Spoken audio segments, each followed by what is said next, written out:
let's start with opening a new script.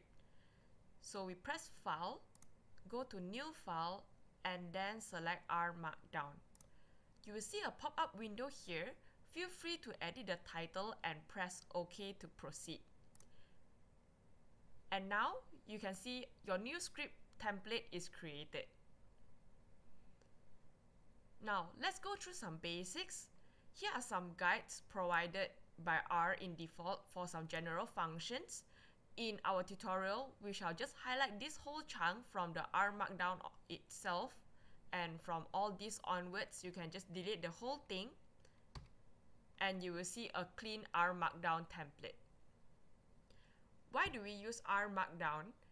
Back then when we use R scripts, it might seem a bit hard to keep track with our work, and sometimes it's a bit messy with too much of hashtags.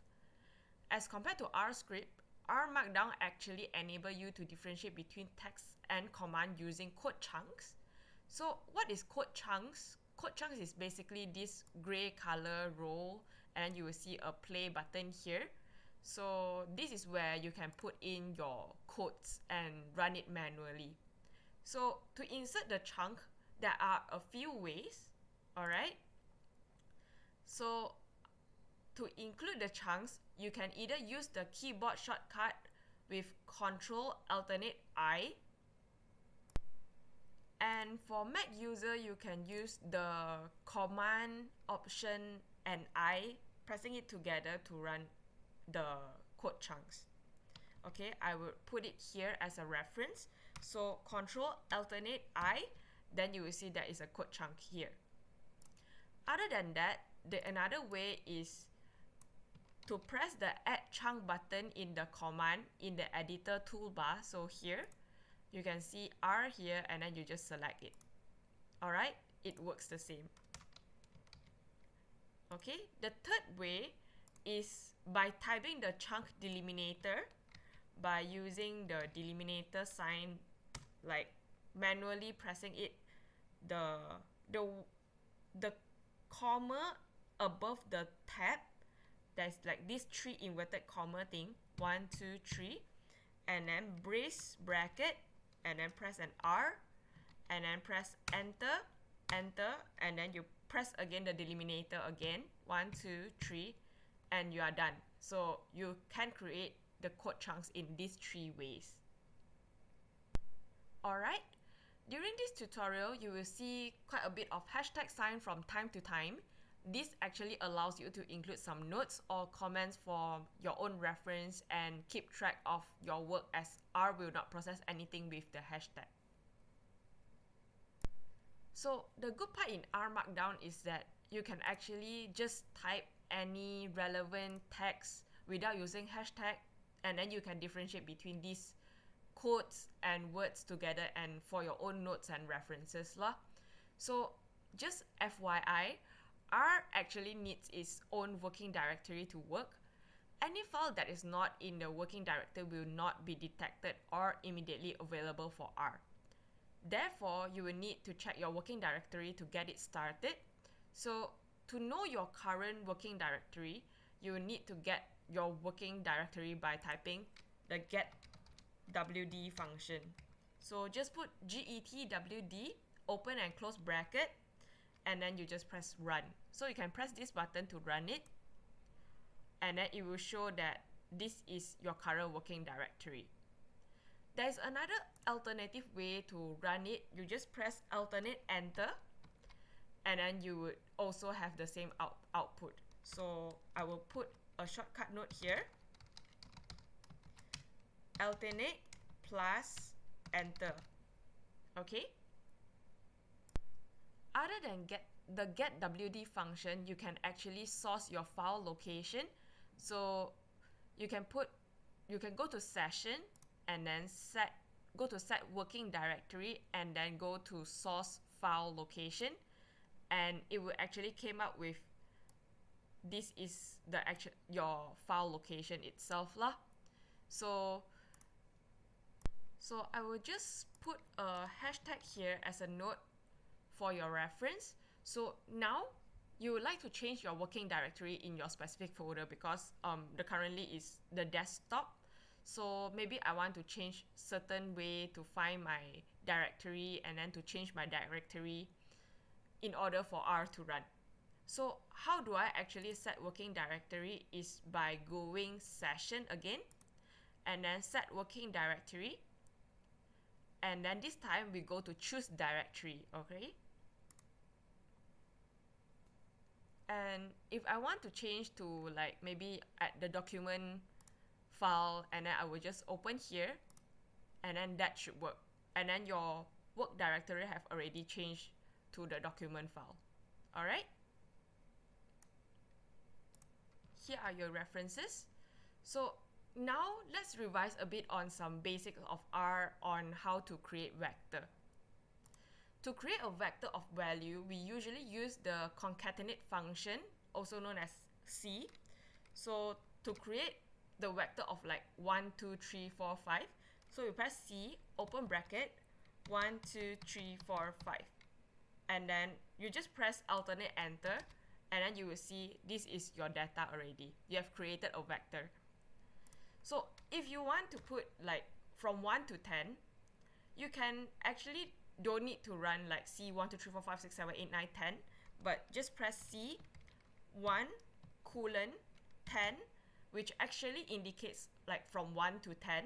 So when you press alternate enter to run, you would see it's actually like 1, 2, 3, 4, 5, 6, 7, 8, 9, 10. So when you press alternate enter, it will actually run on the exact line you are referring to, but it will override the earlier outcome you have put lah.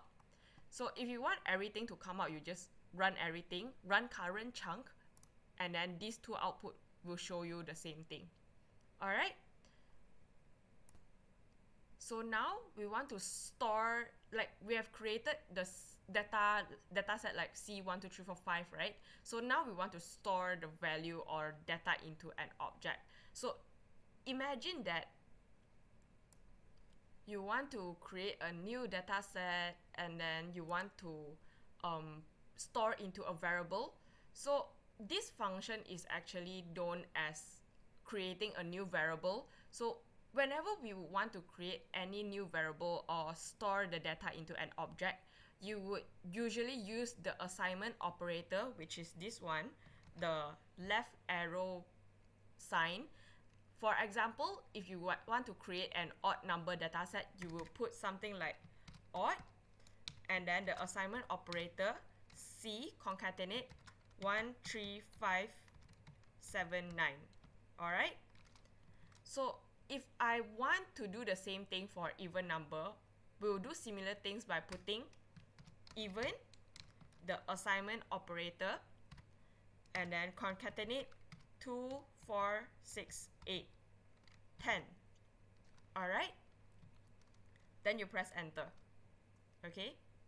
I just highlight these two things to run together, and then it has already, you can see here, there is a value here in your environment panel. Okay. So now let's try to do it in vowels. All right. So vowels, concatenate. So vowels, you have A, E, I, O, U, right? So we just put A, E, I, O, U. So we press enter again. So unfortunately, R is not that smart to comprehend this information, that it will kind of show you an error telling you that, hey, this is an alien language. I can't really recognize this information showing that object A is not found. Basically, because this is the first information they would read, so it will stop by the first character itself. So what do you do now? For letters and words, you will need to put an open and close bracket to tell R that this is a character. So like this. So for vowels, you can put concatenate A, open bracket, E, open bracket and close bracket, I, O, and U, open and close bracket. You do the same thing for every single character, and then you press alternate enter, and then now it can run. Alright, So let's do something like we want some animals, okay? So it's a word instead. So animals, we assignment operator, concatenate, and then we want cat, and then dog, and then elephant. Alright, so we press alternate enter. So now you can see here in our environment pane, you can see we have vowels, even and odd numbers, and even animals, and you can see like all these are numbers, all these the R actually indicate and detected it as a character lah. As this is an assigned variable, so if you really want it to load, so you can just type animals and then press alternate enter, and then you see what's the animals are there in your data set.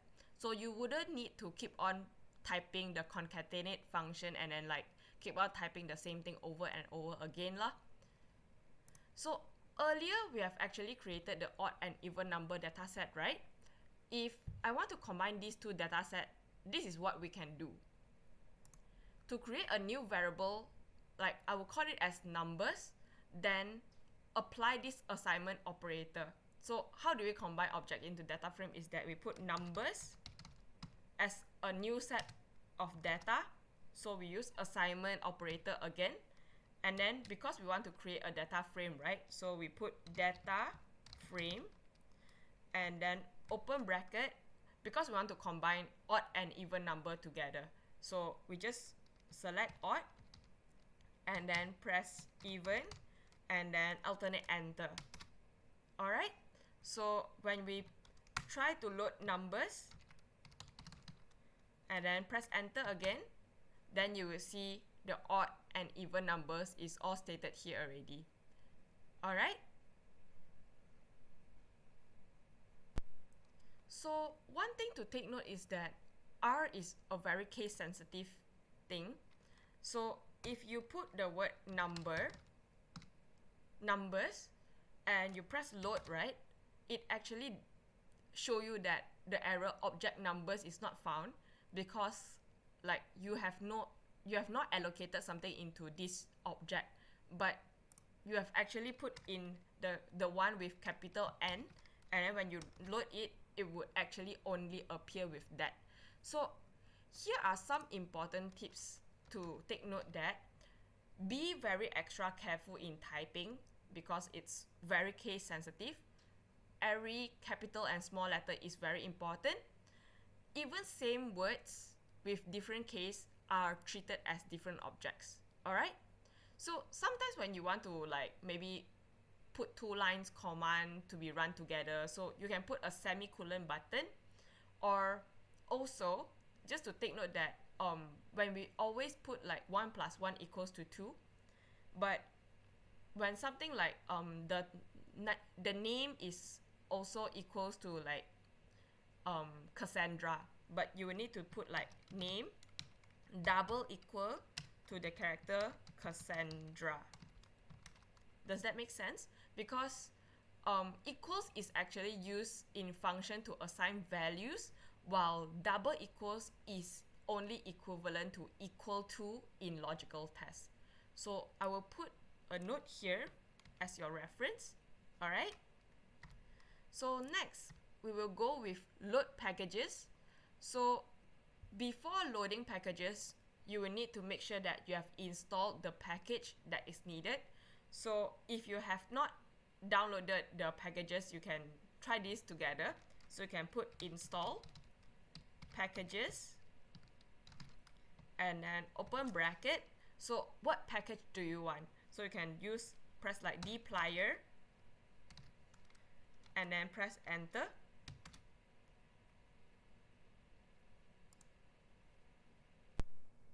But also make sure, because dplyr is a character, so we go with the open and close bracket. Oh, sorry, the open and close inverted comma so that it can run. So press enter.